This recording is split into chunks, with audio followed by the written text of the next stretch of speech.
Patrick, the energy's really picked up here in the second hour, and we had a team period a moment ago. Penn State's Nick Singleton had a really, really good run earlier. Seeing the offense and the defense really starting to come together there for both teams. The energy, as far as the competition, has really picked up as well here for this second national practice. And in the first I would think, spirited team session that we saw earlier today. So it's been a lot of fun. So it seems like the energy is up. I asked a little bit about the fan experience yesterday. What's the turnout been like today, as we start to get closer to the game on Saturday? Absolutely. I'll step out of the frame for a second so you can see right a little bit behind me. Inside the stands there, it's actually a little bit more packed than we have seen before in recent years. And I think a lot of that is due to the fact that these practices are a little bit later. There's also more people that are behind us as well. So it's been a lot of fun. It's been a lot of fun being able to have the fans out here and the students out here as well.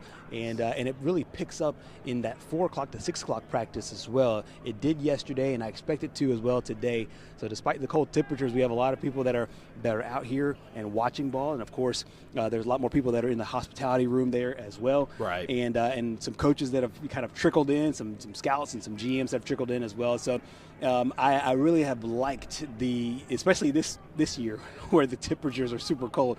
I really like the changeover to the 1:30, 3:30 practice and the 4 o'clock to 6 o'clock practice.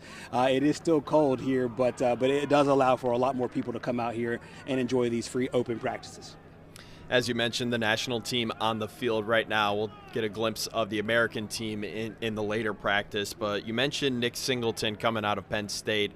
Who are some of the other standouts that you've seen really start to take that next step here on day two? Really, the one that I saw that was really strong, and I mentioned him earlier because I saw yesterday where he had some zip on the ball, was the fact that we got 3 to 4, I think, really solid quarterbacks with their arm. 2 in the American and 2 here on the national. I think Sawyer Robertson to me has really shown he's got an NFL arm. You see a lot of these guys. We talk about a lot of these guys. The guys that come out of the Hawaii, guys that come out of the Big 12. No disrespect to those places, but guys that just throw for a lot of yards but don't necessarily have an NFL arm. We've seen that difference. And it seemed to me like he was a guy that could separate himself in that regard. Hey, are you a guy that just throws up against basketball on grass, so to speak, kind of offenses, or do you have an NFL arm? He's been able to make every single the throw prime so Baker far Mayfield. Here. And yes, right, exactly. So we're seeing a lot of that. But I'll tell you what, this offensive line play for this national team, the first team offensive line, the guys that have gone out first, have been outstanding. And they're big till they're all huge as far as definitely the tackles, but also the interior guys as well. So when Saturday rolls around and it's the American team D-line, Keon Crawford, who we talked about a little bit earlier, Tim Keenan, who we talked about earlier, lining up against this national offensive line, that should be the matchup to watch, especially in the trenches. You talk about that offensive line, and they're going to have to protect Diego Pavia here this weekend. And we've been talking about Pavia as the week has rolled on. A lot was made about his official height measurement that came out on Monday. What has been your takeaway about his demeanor being here in Mobile and kind of how he's holding himself so far?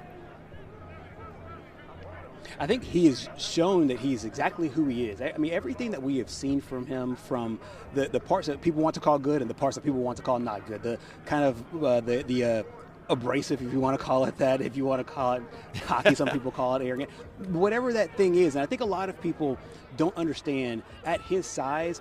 I think that's part of the reason why he's successful, because every single time he has acted that way, he's shown, hey, look, I am that guy. And he's been proven right at every turn. He was proven right in JUCO. He was proven right in New Mexico State.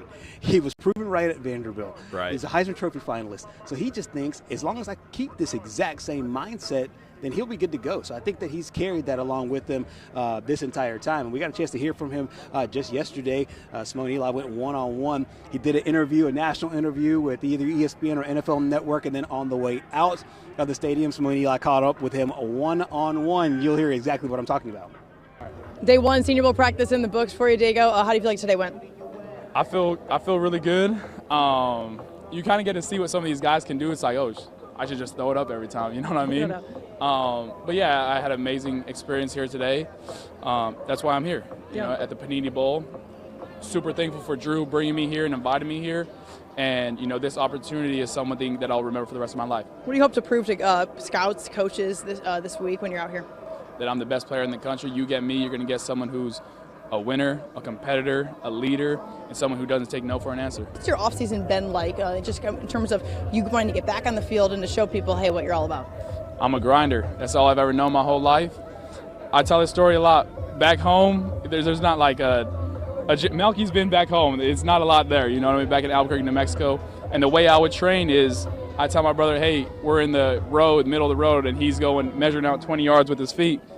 And I was like, all right, time me. And I'm running a 3.9, 20 yards. I'm like, dude, scoot your in, you know what I mean? I need 20 yards, so, but that's just who I am. Yeah, absolutely. I know we got to get off the field. I want to ask you, any interviews, meetings with teams, and what have you heard from so far?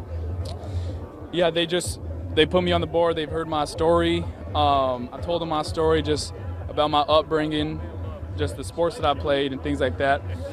And I hope, I hope someone gets me, and the team that gets me, I'm going to do everything I can in my willpower. I'll die for the team. Cool. Diego, appreciate you, man. Best of luck this week, bro. Appreciate it.